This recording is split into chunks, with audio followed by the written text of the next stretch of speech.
తెరపై ఇంద్రుడు పిలిచెరా, వరుణ వరదై పలకరా, ఆకాశాన్ని ఇలదించరా కురిసేవానగా.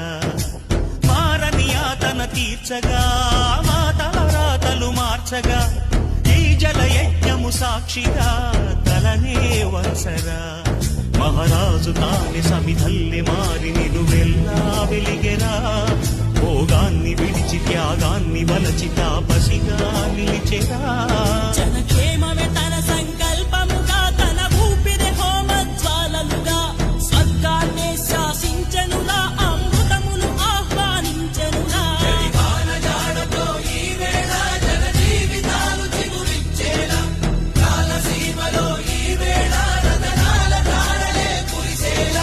కల్లు కల్లు మని సిరిమూవల్లే చినుకే చేరగా, జల్లు జల్లు మని పులకింతల్లో పుడమే పాడగా, హరివిల్లు